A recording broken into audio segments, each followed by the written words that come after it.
Your culture. Ishmael said, "It is your culture's deep-seated perception that wisdom is not to be found among you.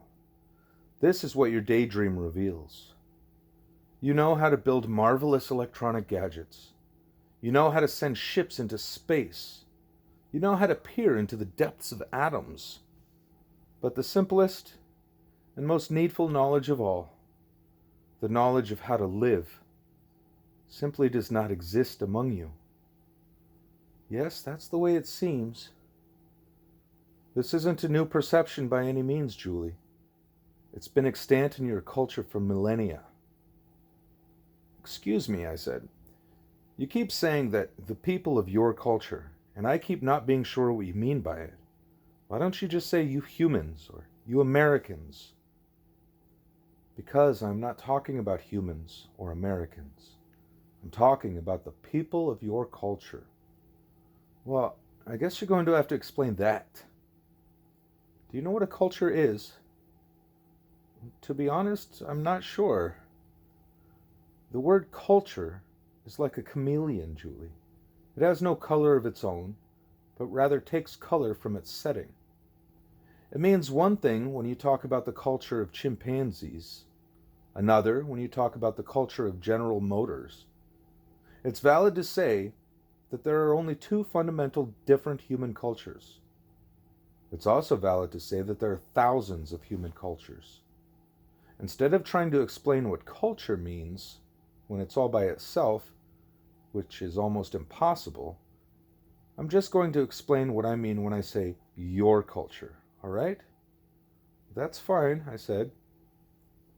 "In fact, I'm going to make it even easier than that. I'm going to give you two rules of thumb by which you can identify the people of your culture. Here's one of them. You will know you're among the people of your culture if the food is all owned, if it's under lock and key." I said. "It's hard to imagine it being any other way. But of course, it once was another way. It was once no more owned than the air or the sunshine are owned. I'm sure you must realize that." "Yeah, I guess so." "You seem unimpressed, Julie. But putting food under a lock and key was one of the great innovations of your culture. No other culture in history has ever put food under lock and key. And putting it there is the cornerstone of your economy." "How is that?" I asked. "Why is it the cornerstone?" "Because if the food was not under lock and key, Julie, you wouldn't work." "Oh, yeah. Right. Wow. If you go to Singapore or Amsterdam or Seoul or Buenos Aires or Islamabad or Johannesburg or Tampa or Istanbul or Kyoto, you'll find that the people differ widely in the ways they dress, their marriage customs, and the holidays they observe, in their religious rituals, and so on. But they all expect the food to be under lock and key. It's all owned. And if you want some, you'll have to buy it." "I see.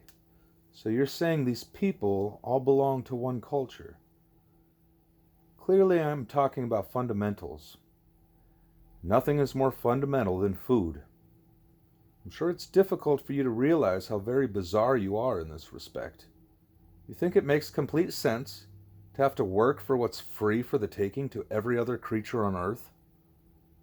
You alone lock food away from yourselves and then toil to get it back. And imagine that nothing could possibly make better sense."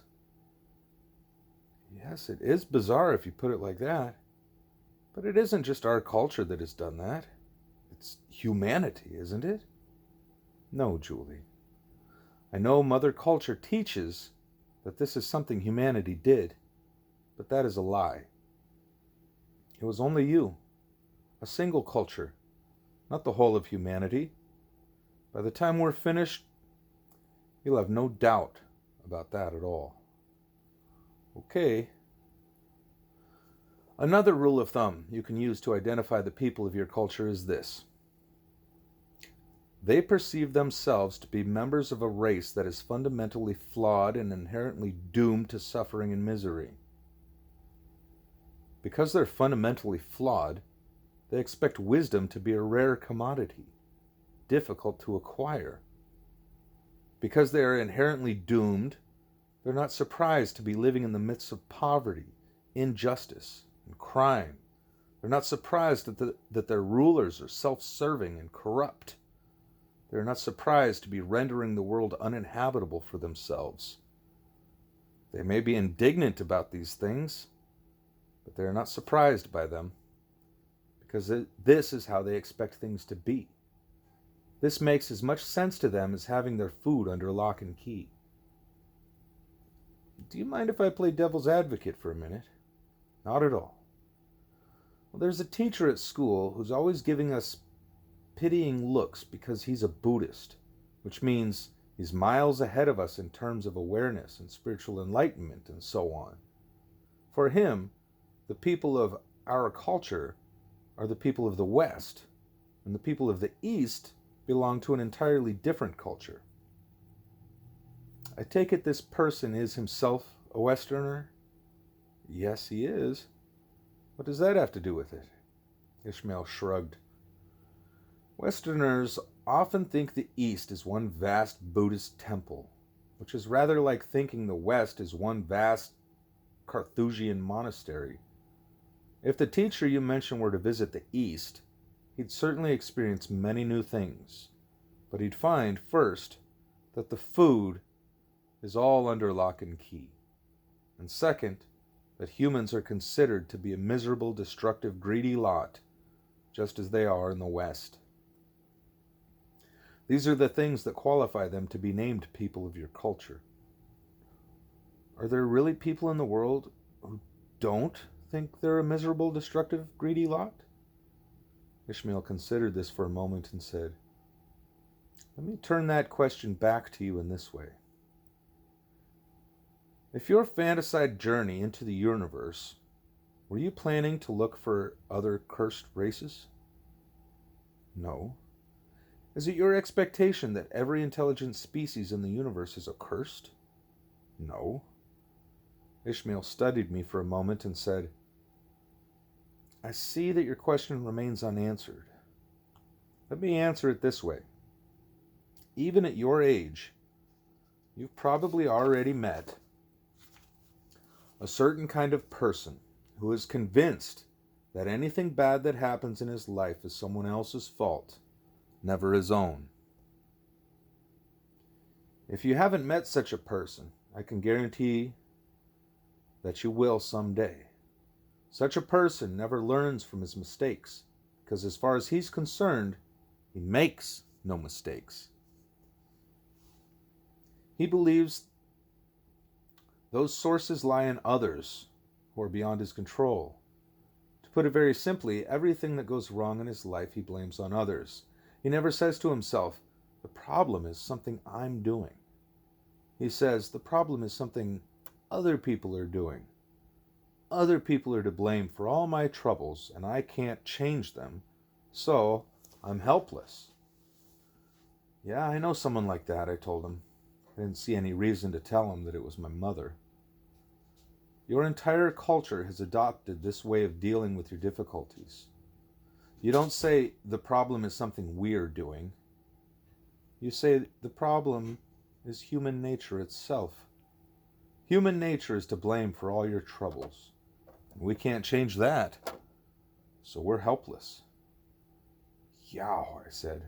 I get it. I too get it, Julie, Ishmael said. Teachers need pupils to help them continue their own journey of discovery. I raised my brows at him. You've heard me say a dozen times that the people of your culture think of themselves as belonging to a flawed, doomed race. That's right, I told him. Now, thanks to you, I have a much better way of saying this. The people of your culture blame human nature for their troubles. It's still true that you think of yourselves as belonging to a flawed, doomed race, but now we both have a better understanding of why you think of yourselves this way. It serves a purpose. It enables you to shift blame from yourselves to something that is beyond your control. Human nature. You are blameless. The fault is in human nature itself, which you cannot change. Right, I see that. Let me take a moment to state that human nature is something the people of your culture claim to know about. It's not something I claim to know about. Whether I use the term will be as it comes from the mouth of Mother Culture. The very concept is foreign to me. It belongs to an epistemological framework unique to your culture. Don't make faces. It won't hurt you to hear a new word. Epistemology is the study of what is knowable. To the people of your culture, human nature is a knowable object. To me, it's a fabulous object, an object invented to be searched for, like the Holy Grail or the Philosopher's Stone. Okay, I told him, but I don't know why you're insisting on all this. His face twisted into a smile. I'm talking to posterity through you, Julie. Come again? Teachers live on their pupils, live through their pupils. That's another reason why they don't. Teachers live on through their pupils. That's another reason why they need them. You seem to have an unusual memory. You remember what you hear with unusual clarity. Yes, I guess that's true. You're going to be my rememberer. You'll carry my words beyond the walls of this room. Carry them where? Wherever you go, wherever that may be. Well, I spent some time frowning over all this. Then I said, what about Alan? Is he a rememberer too? Ishmael shrugged. I suppose I may as well go into this now, Julie. I've had many pupils. Some have taken nothing from me. Some have taken a little. Some have taken a lot. But none has taken all. Each takes as much as he or she can carry away. Do you understand? I think so. What they do with what they take is obviously beyond my control. For the most part, I have no idea what they do with it, or if they do anything at all. One recently wrote to me with his own strange notion of what to do. He intends to immigrate to Europe and set himself up as a sort of itinerant lecturer or preacher there. What do you want him to do?